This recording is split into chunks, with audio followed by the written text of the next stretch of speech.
Welcome. Welcome, everyone. It's so great to have you here. Yeah, right on. This is our most favorite time of the year, our in-residence, where we welcome the most amazing entrepreneurs. I'd like to start out with a quote from Maxine Waters. I already shared this earlier with some of the team about none of us can do it all, but all of us can do something extraordinary. Isn't that right? All of us can do something extraordinary together, right on, right here. So welcome to, this is, you know what? This is the 20th anniversary. This year's the 20th anniversary of our accelerator program. So, yeah, right? The In-Residence Accelerator. And what's amazing is that the founders of what is now Miller Center launched the accelerator in 2003, which was a full 2 to 3 years before Y Combinator. So if you can imagine, you know, the kind of the prescience and the forethought that they had about how to leverage the entrepreneurship and innovation of Silicon Valley to solve global problems, like way back then, which is incredibly, incredibly cool. So just as our founders were so ahead of their time, we're constantly challenging ourselves. How can we remain ahead of our times? And the answer to that, of course, is listening and learning from the entrepreneurs that we are trying to support. And this year, we spent a lot of time listening and learning. We've traveled to all kinds of industry conferences, from Malaysia to Kenya to Ghana to Mexico. We've held all kinds of listening sessions. We have all of you here, right? Because we understand that we are better together. We are better together. We can do so much more together than we can individually, right?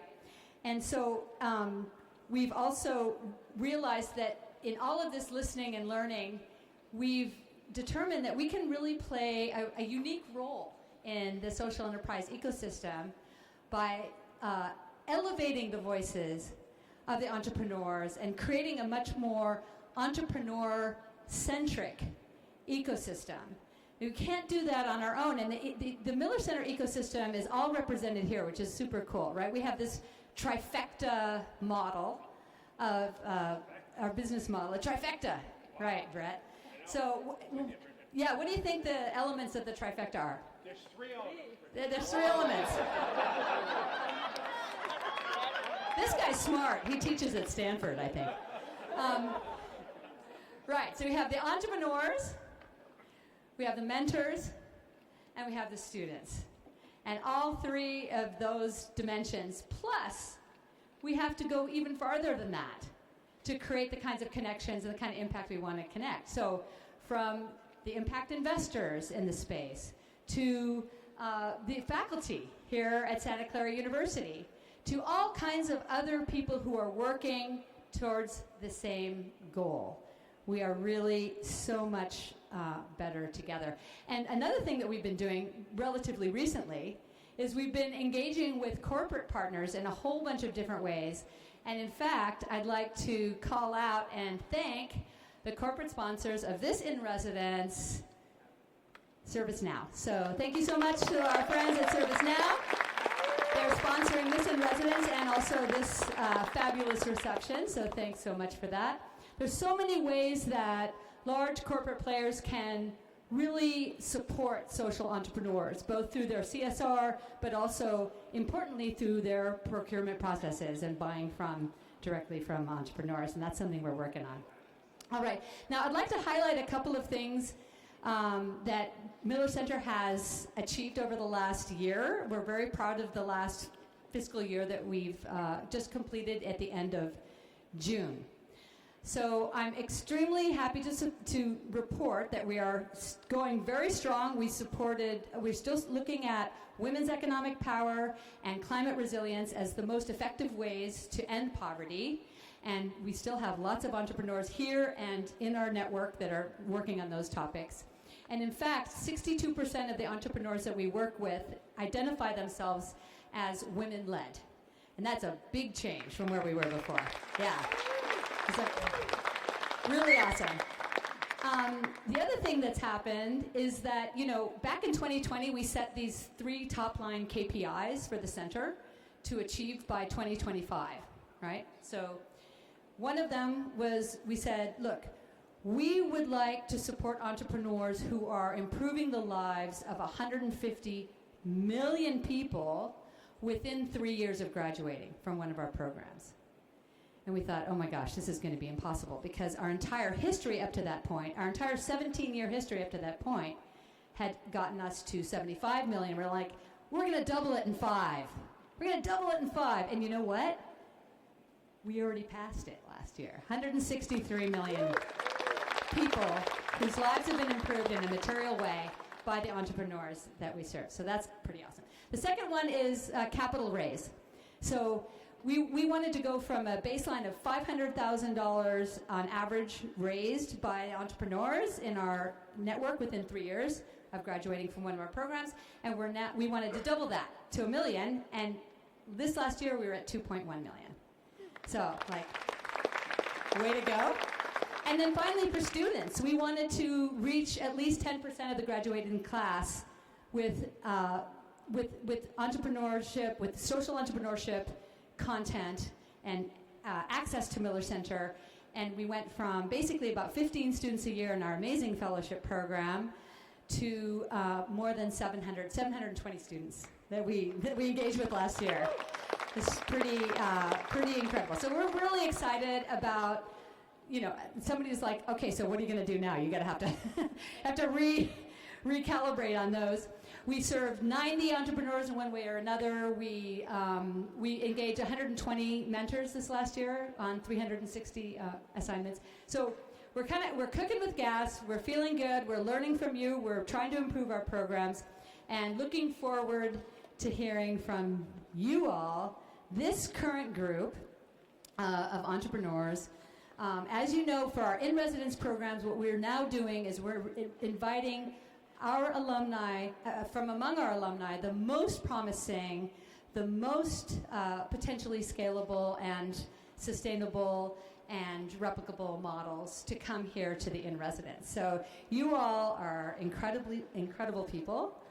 And what I always learn every time that we have these in-residences is this is a group of people who could literally be doing anything with their lives. They are so smart. You are so amazing. And you choose to do this. Big wow. Big wow. So thank you. Yeah. Right on.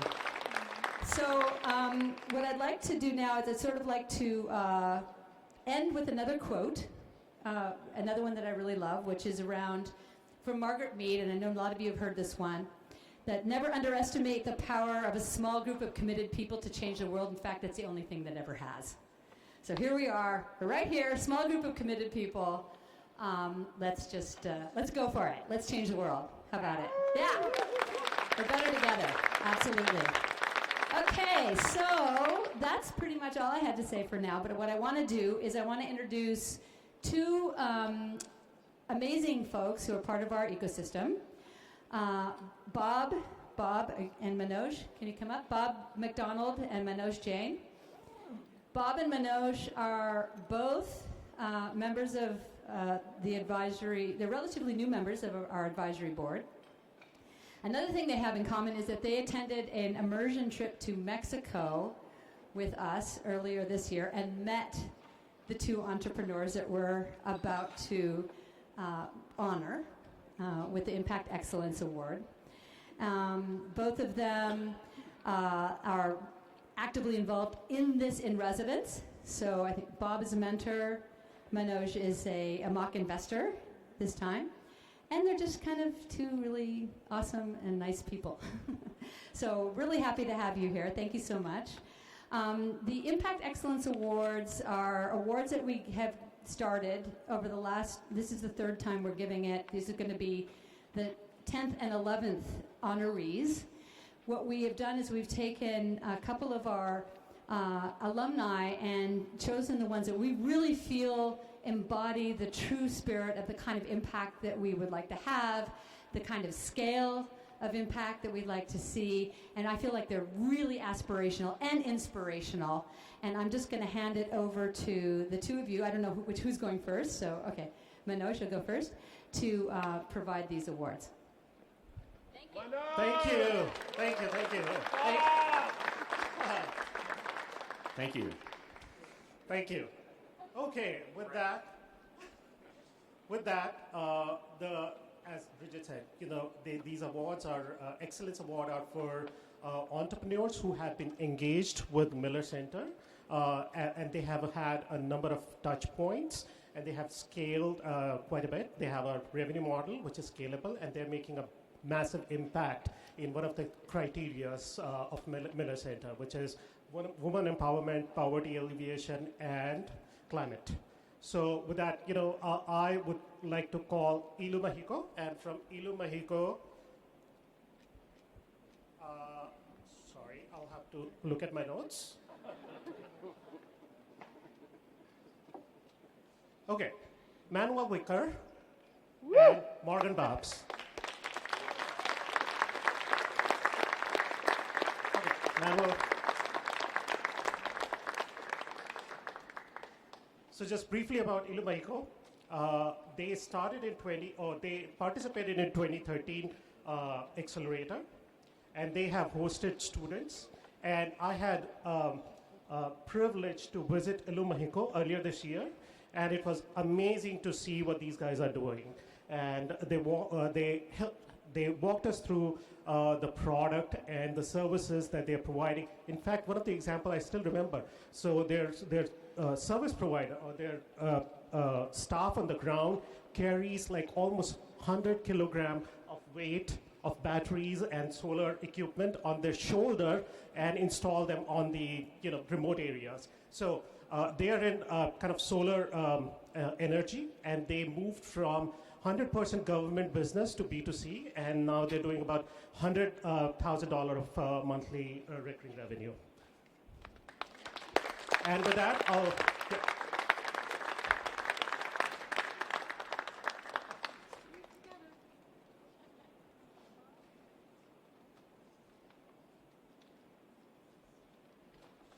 let me give to Manuel and Morgan in case they want to say something. Thank you.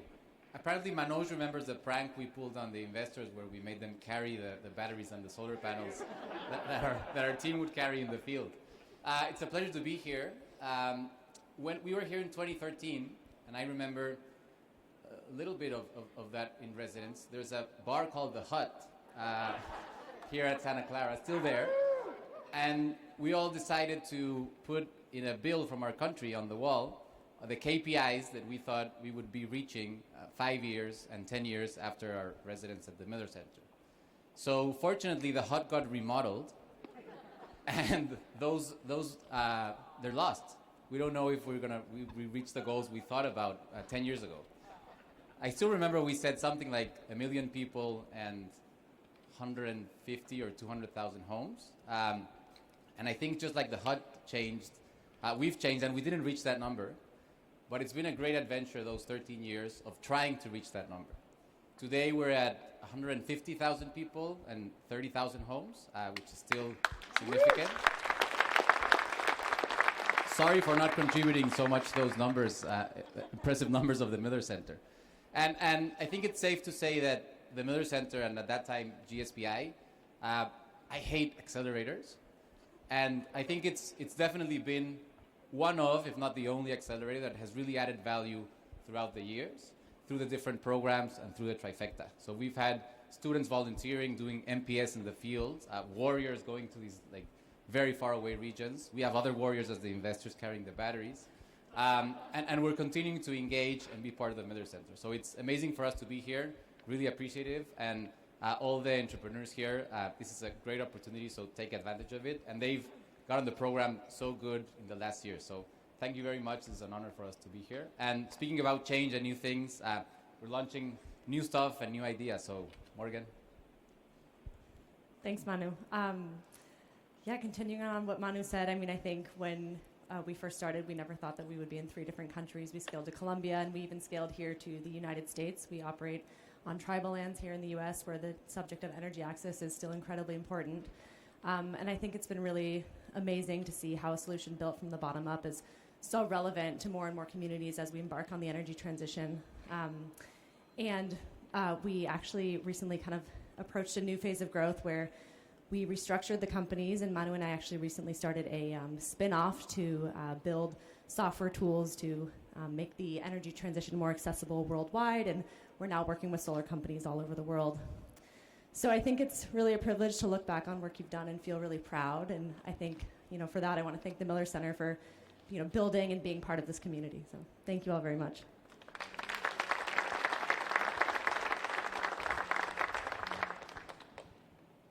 Okay, and our second award tonight is going to Sistema.bio, and we have Alex and Madrin here, two leaders slash Alex is co-founder of the company.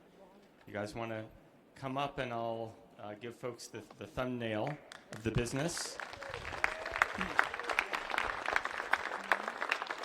Okay, so we heard Inlu Mexico was originally engaged the Miller Center in 2013, and here we have a 2014 representative, but the engagement with the program has been very consistent since then. They've hosted fellows, they've hosted immersion trips.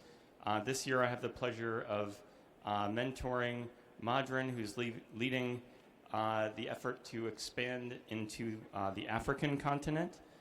They're based in Mexico City, but they've already not just realized the initial steps towards a kind of a global vision, but they've got an incredibly rapidly growing business in India. So just a few of the highlights. The company started in 2010, and as I mentioned, was in the accelerator here at Miller Center in 2014, and now is at a scale to where their revenue is in the tens of millions of dollars. And what they sell are biodigesters. Does anyone know what a biodigester is? Raise your hand if you do.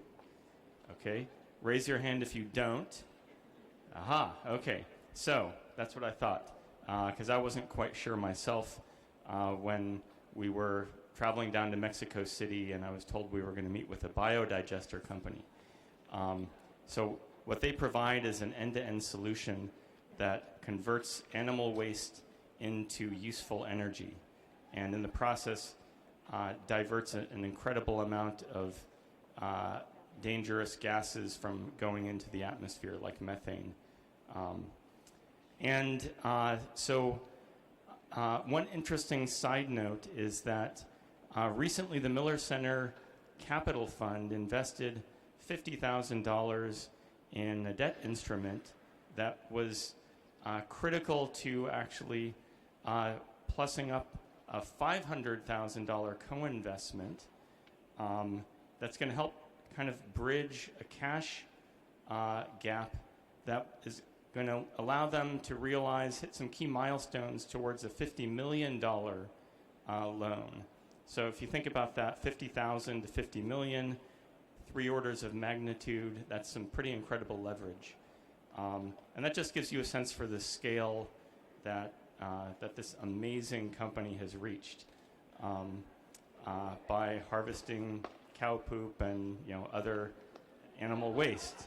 So it's really inspirational, and these two leaders are incredibly bright and accomplished folks who could really be doing anything with their lives. We're very lucky that they're focusing on this kind of solution that helps local communities and farmers, helps the planet, and helps the Miller Center. So, yes, pardon? Yes. And Brigit's going to pronounce or give them the honor here.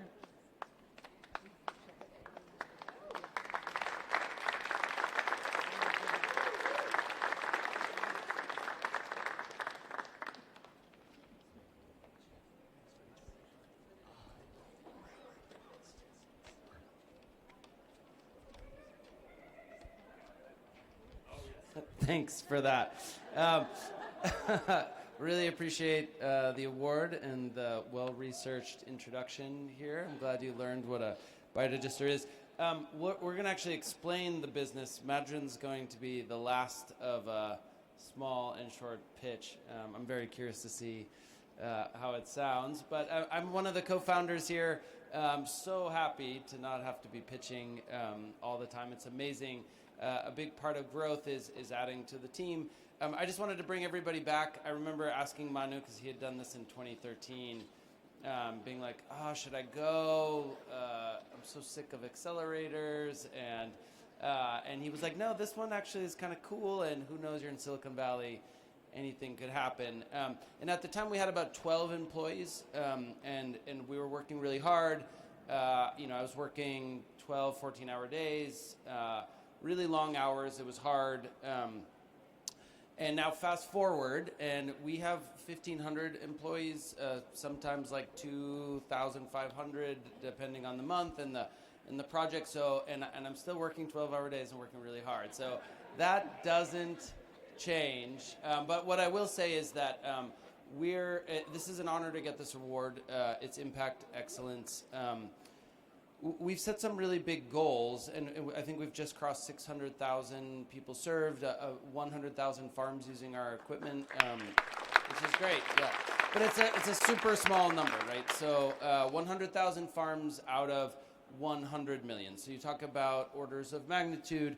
We still have 3 more orders of magnitude to really start making a dent in the global food system and making the change that we want. So really thanks to the Miller Center we need to be incubating orders of magnitude more companies that are able to do orders of magnitude more impact than we are. And just to say that I don't know if it's a choice. If you asked all the people here, we're doing this because we love it, and it's hard to imagine doing anything else. So thank you so much.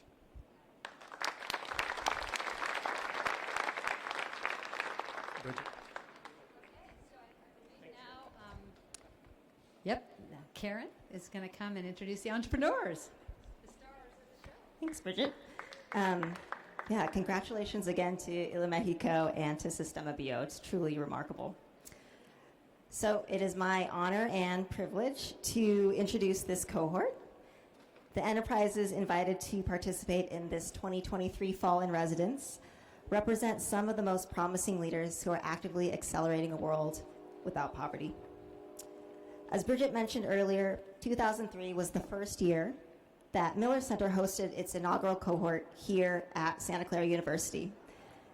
And when you think about it, it's truly remarkable that here we are 20 years later celebrating our 20th in residence with U12. Yeah. So this year, these 12 social enterprises have collective impact across several countries. In Africa, we've got Kenya, Madagascar, Nigeria, Uganda. In Asia, we've got Myanmar, Indonesia, India, and of course in Latin America, in El Salvador and Mexico. Woohoo. As you can see, this really is a global cohort. Additionally, this group of entrepreneurs are all Miller Center alumni. So that means that all of them have already gone through a previous Miller Center accelerator. All of them have already also worked with several of our students here at Miller Center, our interns and our fellows. So a key focus for us here at Miller Center is to really put our time, our energy, our resources into supporting alumni like all of you who are successfully tackling some of our planet's most critical and social environmental issues. They represent sectors including sustainable agriculture, food security, maternal health, clean energy, ethical fashion, and the circular economy. These enterprises are quite literally disrupting the structures that allow poverty to exist and the earth to be degraded. Collectively, they're raising more than $100 million in capital so that they can create solutions and even new ecosystems that are decentralized, can scale at a pace that meets global demands, and shifts the power back into those most vulnerable. For our guests here today, who may not be as familiar with Miller Center's In Residence program, these entrepreneurs have traveled from around the world to come here to Santa Clara University to partake in simulated mock investor meetings, to have peer-to-peer engagement with each other, with the SCU faculty, with our mentors, all with the goal to more effectively tell their stories as leaders of change. So following the in-residence next week, we are all going to the SOCAP conference in San Francisco, where they'll have more opportunities to showcase the work that they're doing and engage more directly with the impact investing community. So, without further ado, it is my pleasure and honor to introduce our first entrepreneur, Sarah Onchangu of Boka Eats. Sarah?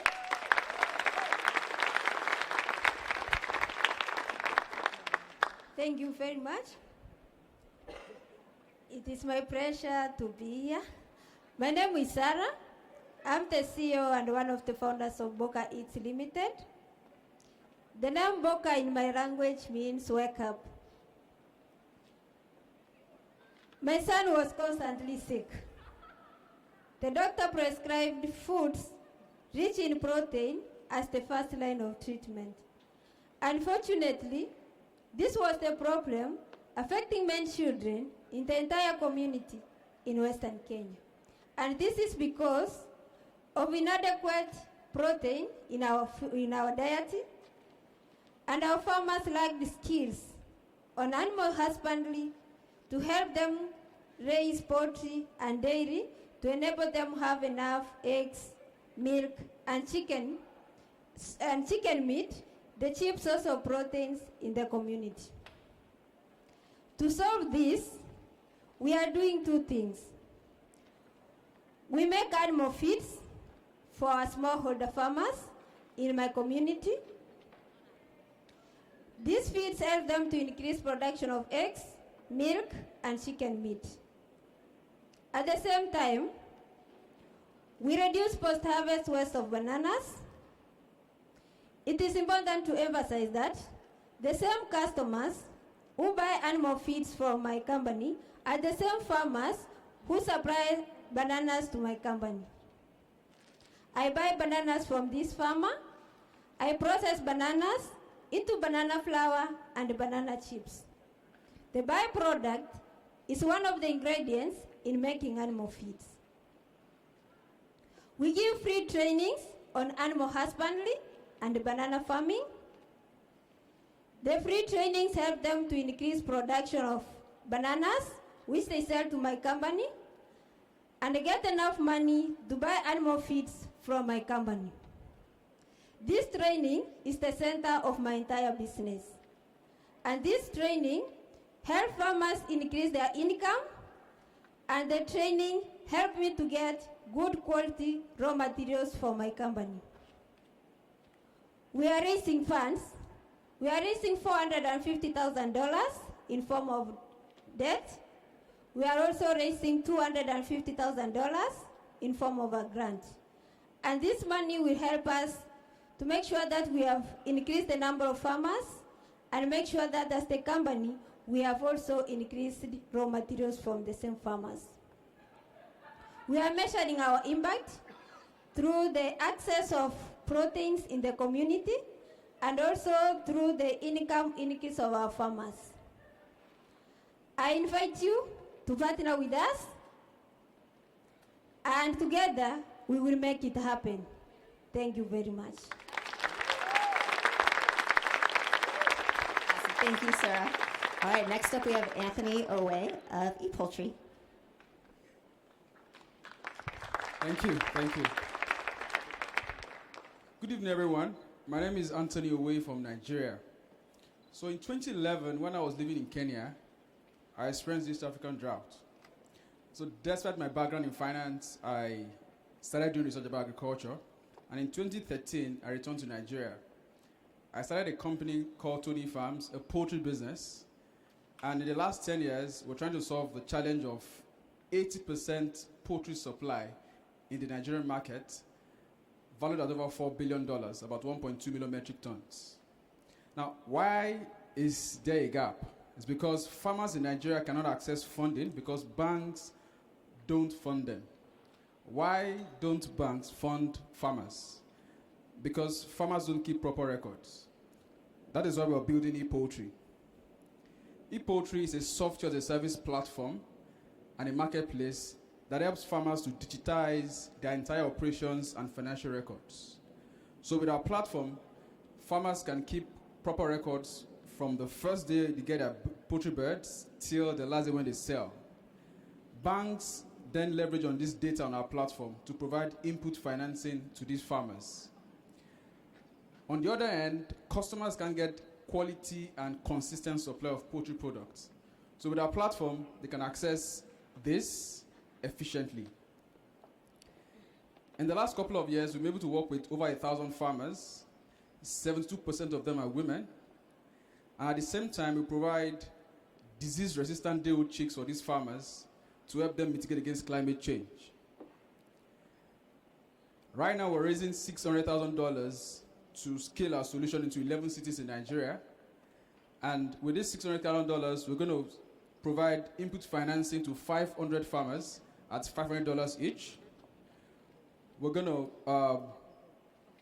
open fulfillment centers in 11 cities and scale our solution around the country.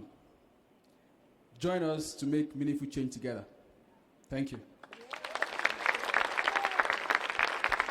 Thank you, Anthony. Okay, next up we have Martina Malinowska of Gagi Gesa, Indonesia.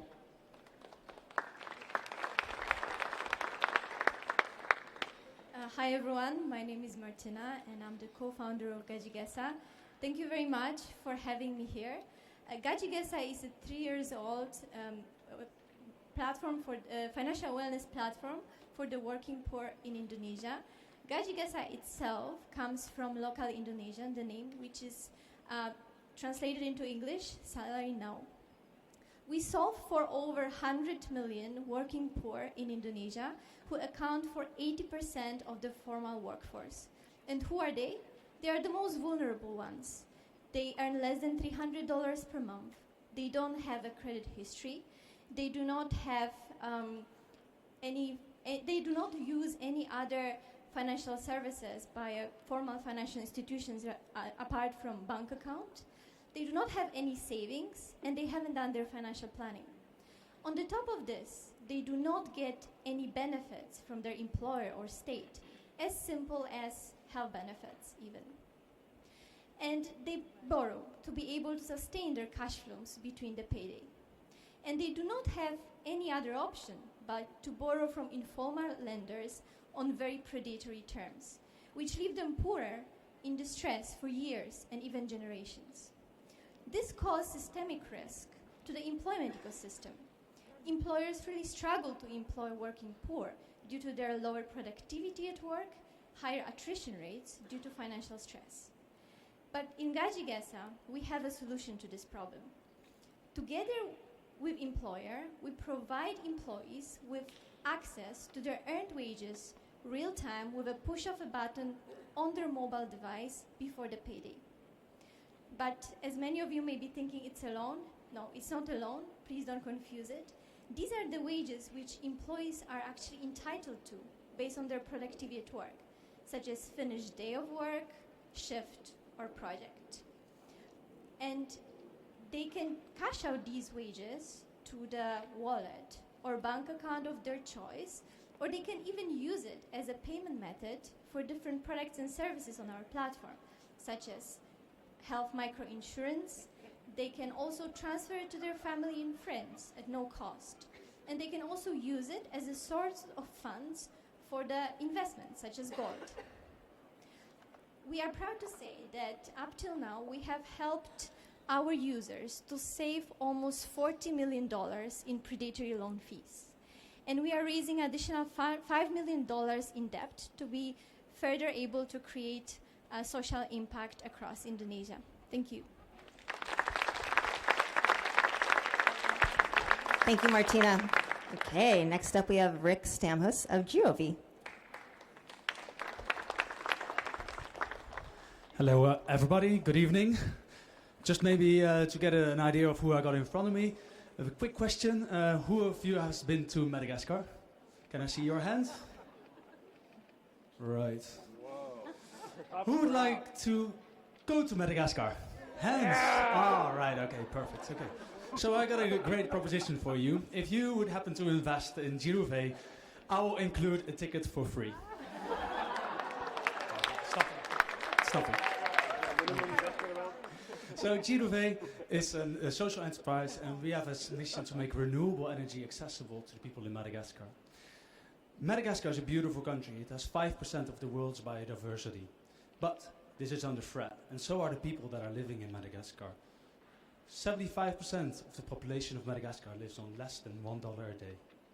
This means that for their energy needs, they are having to use kerosene lanterns and candles.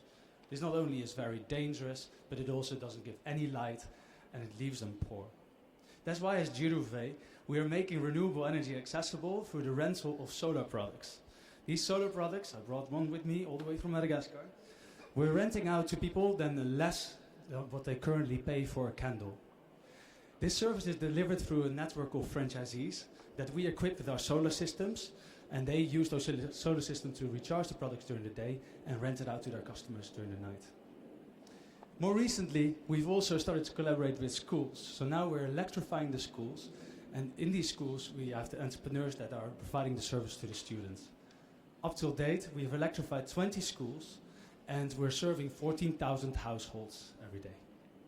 Going forward, we'd like to scale our model and bring this service nationwide.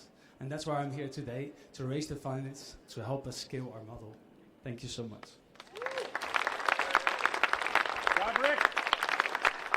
Thank you.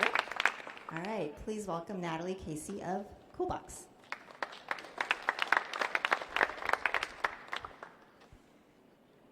At KOOLBOKS, our mission is to make sustainable cooling accessible to everyone who needs it. And I wanted to share with you a story about one of our first customers. Her name is Mama Ibadan, and she's a fish trader in Lagos, Nigeria. And when we went to visit her a few months ago, asking her how things were going with her new KOOLBOKS solar freezer, she told us, "I can't tell you how this product has made such a positive impact on my business. I used to have to throw away fish at the end of the market day, and now I save money and I sell more." And so you may be wondering, why is it that such a product that is so common to most of us, a refrigerator or a freezer, could have such an impact on Mama Ibadan? The reality is that over 600 million people in sub-Saharan Africa lack access to electricity. And as a result, only 17% of the population have access to refrigeration. And this causes major issues, major problems of food wastage, major dependency on diesel generators.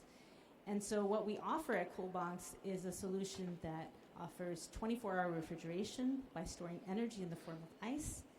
We offer financing, so accessibility to solar refrigeration systems, and we reduce that dependency on generators and the associated fueling. So far at KOOLBOKS, we launched our solution in 2020. We have deployed over 5,000 of our refrigeration systems. At the moment, we are in a fast growth phase in Nigeria. We've started to enter new markets like Kenya and Uganda. And through a network of distribution partners, we're present in over 20 countries. We're here today to ask you to join us in making sustainable refrigeration accessible to everyone. We're raising $15 million in both equity and debt financing to scale our solution across Nigeria and sub-Saharan Africa. Thank you. Thank you, Natalie. So before we move on to our next presenter, I want to acknowledge that it's a little dark. These lights are supposed to be on. There's been some sort of malfunction, I've been told, but we're actively working on it. We might need some of your illumination. But we're working on it. Hopefully facilities will help us figure it out. Yeah? You look good, Karen. Okay. All right, so next up, please welcome Sahar Jamal of Maziwa Breastfeeding. Hey, can everyone see me? Hi everyone, my name is Sahar Jamal and I'm the founder and CEO of Maziwa Breastfeeding, and I'm here with my colleague Josie Monene. and we're very excited to tell you about our product and services. While working at a maternity clinic several years ago, I met a patient named Isabel, who was a new mother and who was dreading her return to work, because returning to work as a construction site worker meant that she'd have to give up on breastfeeding her newborn child. Now, unsurprisingly, her construction sites don't have a lactation room where she could go and express milk. They don't have access to electricity that she could charge an electric breast pump like we do here in the US. And they didn't have access to refrigeration, as we heard earlier, which is a challenge in many countries. And as a result, 90% of Kenyan mothers who give birth actually either have to choose between staying at home to breastfeed or returning to work to support their families financially.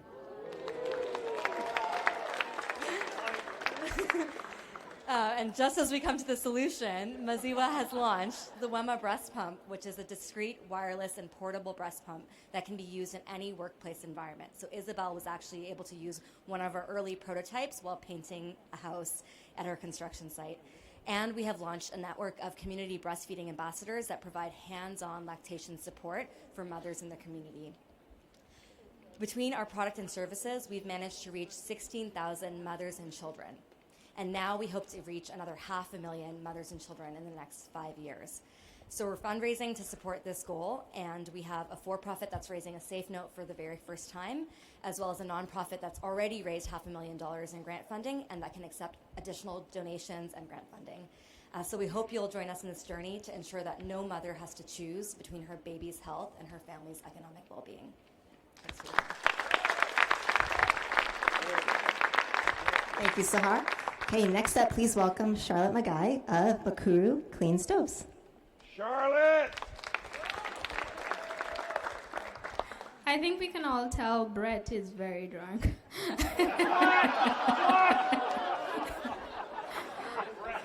Good evening, everyone. My name is Charlotte Magai, and I'm from Nairobi, Kenya, and I was told there are no slides, but this is me here, so this is my slide. I have participated in Miller Center since 2018. What I do is 6 years ago, I founded a company called Mukuru Clean Stoves. We use recycled metal to manufacture improved cook stoves, and then we partner with local women business owners to distribute to the last mile. We're in 400,000 households in Western Kenya alone, and we have a new, beautiful, and exciting product.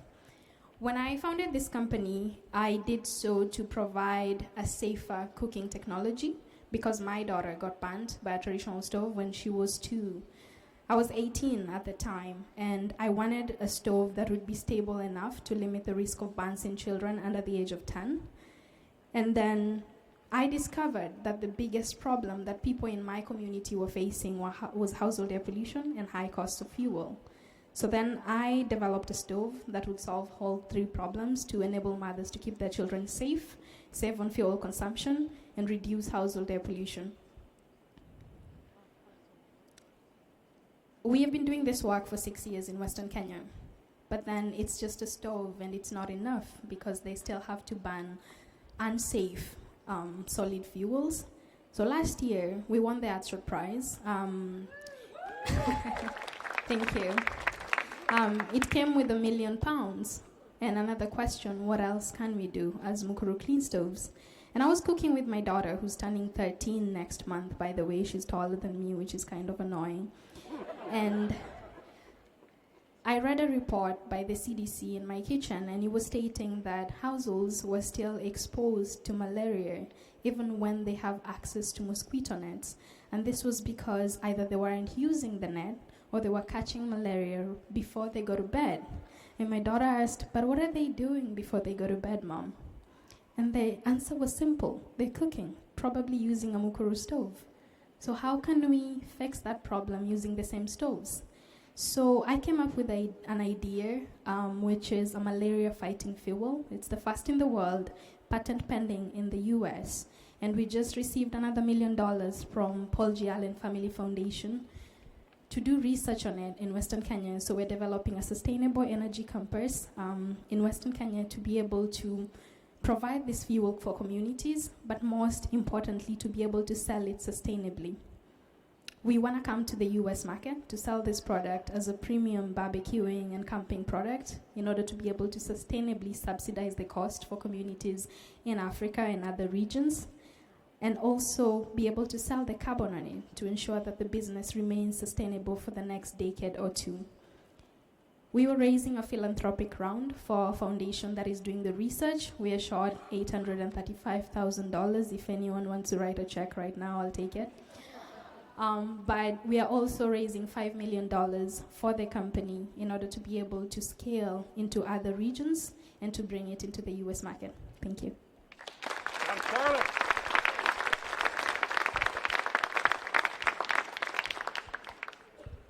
All right. So Florence, come on up here. So next up we have Florence Magari of Nyota. Hi everyone, my name is Florence Mogere. I am the founder and CEO of Nyota Limited. We are a social enterprise that partners with smallholder farmers in rural Kenya to produce highly nutritious vegetable products.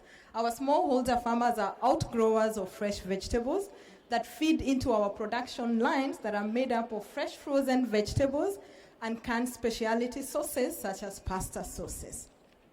Our key beneficiaries are smallholder farmers.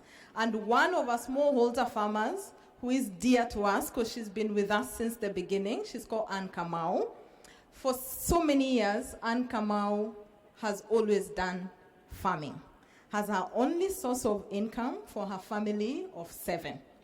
And year after year, Ann was experiencing a 40% post-harvest food loss, mainly because she did not have a ready market for her products, and 2, because of poor post-harvest handling of fresh vegetables. Just like over 7 million other Kenyans, Ann Kamau was living in extreme poverty. At the core of our existence is our commitment to increase both the incomes of our smallholder farmers and reduce post-harvest food losses, and additionally is to improve nutrition amongst the communities that we work in. We went into the market at the most opportune moment, given that the urban population in Kenya is at 15 million people, and it's projected that this will keep increasing at a rate of 4% per annum. And then the convenience food market, which is where all our products belong, is projected to hit a sales revenue of $2.65 billion in the year 2023, and this will keep growing at a rate of 9%. Lastly, over the last couple of years, we've seen a lot of excitement around healthy lifestyles, especially for urban consumers, and this comes more so after the COVID-19 pandemic. Our solution as a company is, 1, to provide a ready market for our smallholder farmers, and this ensures that they have a steady source of income that was not there before, reduce post-harvest food losses, and then lastly, by the farmers just going out to partner with us, we've been able to increase their earnings by at least 30%. Since the year 2020, which is when we went to the market, we've been able to attain a sales volume of over 200,000 units of our products. We've listed our products with 3 top retail chains in Kenya. These are supermarket chains in Kenya. I know if you've traveled to Europe, you've had or seen a supermarket called Carrefour. It's one of our partner retail stores, and we distribute to over 60 different locations. We have 28 employees, 27 of them are young women and mothers, and we have 1 man that we dearly love. We have over 100 smallholder farmers within our network. We are here seeking your support so that we can continue to support many other farmers just the same way we support Ann. And we are happy to inform you that as much as we are supporting these smallholder farmers, our business turned profitable this year. We are here seeking an investment of $1 million. This will allow us to scale both our production and sales At the moment, our demand stands at 4x our production capacity, which we are not able to fulfill without your support.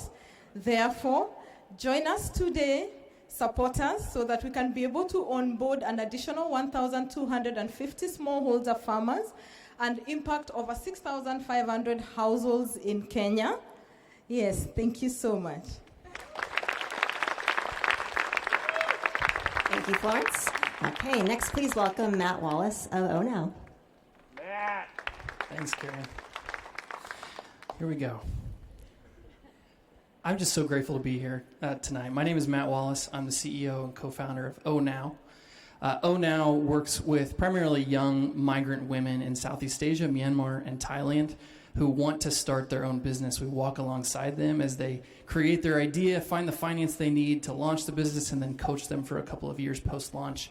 And now we're scaling up our impact through a B2B software as a service platform that's designed for other business support organizations to implement the same kind of impact, individualized coach support for every young woman who wants to run and launch a business.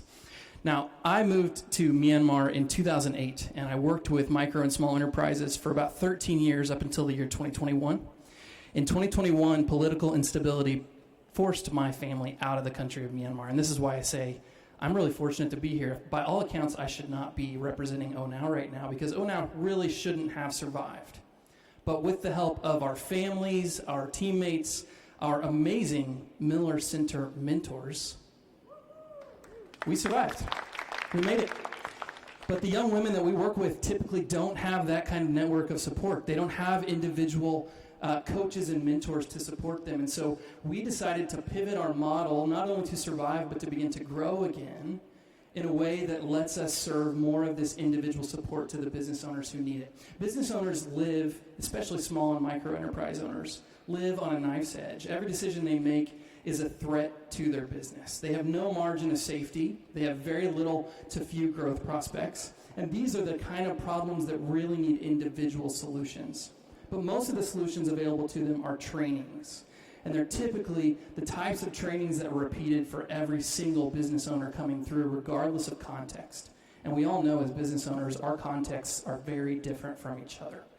So what we have set out to do through our partner organizations is to help them deliver their services beyond those that typically receive them in low to middle income countries. Typically, that's urban, educated, middle class, usually male business owners. If we can help them reduce the cost of coaching and mentoring, which are two of the most expensive services you can provide, if we can reduce those costs, they're able to deliver services more effectively to women on the margins, refugees, migrants, who are typically more entrepreneurial than the typical population by about 13%. So if we can help them extend that support, we'll see the launch of more and more businesses that increase agency and influence and ownership among these migrant women on the margins. Now, we do this through a B2B software as a service subscription platform. That's how we get paid. And our partner organizations see a reduction in coach time by about 86% in reporting and data entry. We see a reduction in preparation for coaching sessions by 50%. And we see a 10x increase in the number of businesses they can support with individualized coaching. We do this with a software as a service platform that's scalable, can easily begin to move across places all across Southeast Asia. So we're looking to raise our investment right now to scale this platform, to optimize it, to serve many more business support organizations. So if you know any investor who's interested in investing in scaling impact through software as a service technology, please send them my way. I would love to talk to them this very week. I have so much free time. So please consider an investment in ONOW. Thanks very much. I appreciate the opportunity. Thank you, Matt. Hey, please welcome Julio Alvarez of Promesa. Hello, everyone. I'm also super excited to be here. In Promesa, we are building a community of people actively engaged in solving environmental problems. So we are all pretty aware about the climate crisis that's going on. We are perfectly aware about the urgency that we need to act now. But the real question would be like, does any of you feel like you are doing something on your everyday to solve this problem? Like, and this is something that happens to everyone. Like, we don't feel like we have the tools or where to start, like, into solving these kind of climate problems. So what we are doing is training and educating people from kindergarten to high school so that they learn and they get the tools so that they know how to really face these kind of problems. The environmental programs can grow so that they can really start engaging. So now the kids are the ones that are teaching their parents on how to act and how everyday actions really matter. For some of you that feel that maybe independent actions doesn't matter, we're already working with 450,000 students, and they've managed to recycle more than 8 million pounds of waste and turn it to circular economy. So it's amazing to see the impact that individual kids and students can have when they are given the right tools to change the world.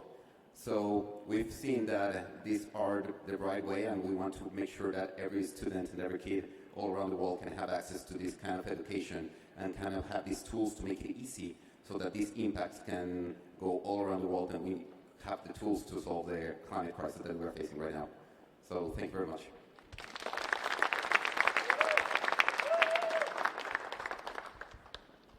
All right, please welcome Ariella Sister of Sequence Apparel. Hi, my name is Ariella. I'm the founder and CEO of Sequence Collection, my company of handcrafted jewelry and accessories, with the mission to disrupt the cycle of violence that limits at-risk youth in El Salvador, where I'm from.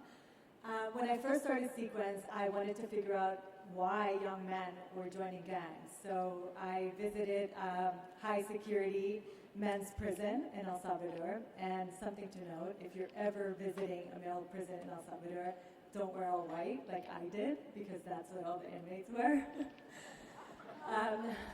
Anyway, so I spoke in front of all of them and shared what I was doing and about my business, and when I ended my speaking, a lot of them came up to me and we started hugging, and I forgot that we were in a male prison.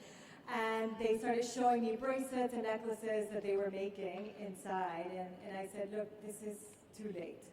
I need to figure out a way to work with young men and women before they get to these prisons. A lot of people questioned when I started doing this work. I grew up in El Salvador during the Civil War, and my family experienced violence firsthand. My brother was kidnapped and held underground, blindfolded, and handcuffed for a year. So when I started doing this work, it was something from the heart and with a passion. And I wanted to figure out a way to work with young men before they join gangs. And I have been doing this work for a while and figuring out a way to scale it. And so I applied to the Miller Center. I have had great, big, deep impact in the lives of the young men and women who have come to work at Sequence. But when I applied to Miller Center, after a grueling interview, with a lot of questioning by one person who ended up being my mentor, who has helped me immensely turn that vision that I had into a pitch and into a reality. And now I'm looking to expand that impact through an incubator and seeking $250,000 in grant funding. What I know for sure after this process is that I'm not alone. I have the support of all this amazing Miller Center and my mentor who has done what I'm seeking to do.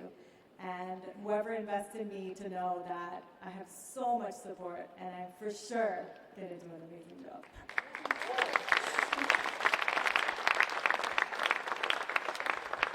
Thank you, Ariella. All right, last but certainly not least is Madrine Mena of Sistema.bio.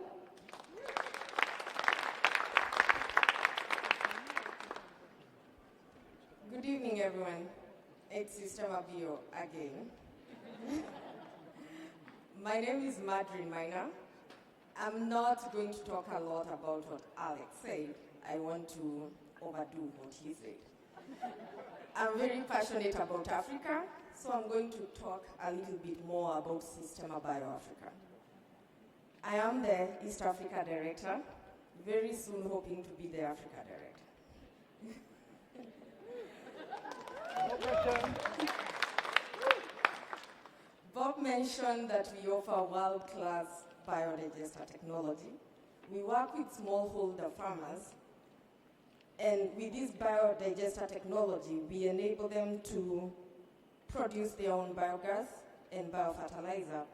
That way they are able to reduce their carbon emission, they are able to practice regenerative agriculture, they have healthier and more sustainable environment.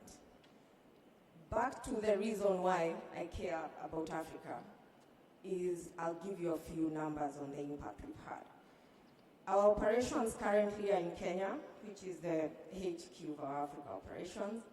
We are active in Uganda, in Ethiopia, and Malawi. We've installed slightly over 10,000 biodigesters so far, and that's since 2017. We've impacted over 50,000 lives during this period, and we've the carbon emissions we've reduced are over 140,000 tons of CO2. In the next 6 months to 1 year, we intend to expand into 7 more countries in Africa. We are talking about potential of over 5 million smallholder dairy farmers. And this impact is on clean cooking, it's on regenerative agriculture, it's on carbon emission, and very specifically, our impact is measurable, and that's on SDG 2, 3, 5, 7, and 12. Our ask and our business model has proven to be profitable at scale, and our ask to investors is, if you're passionate to join a business that has proven scalability, profitability, then you definitely want to be on the side of Sistema.bio. I'm going to be here for a while, so let's talk. Thank you.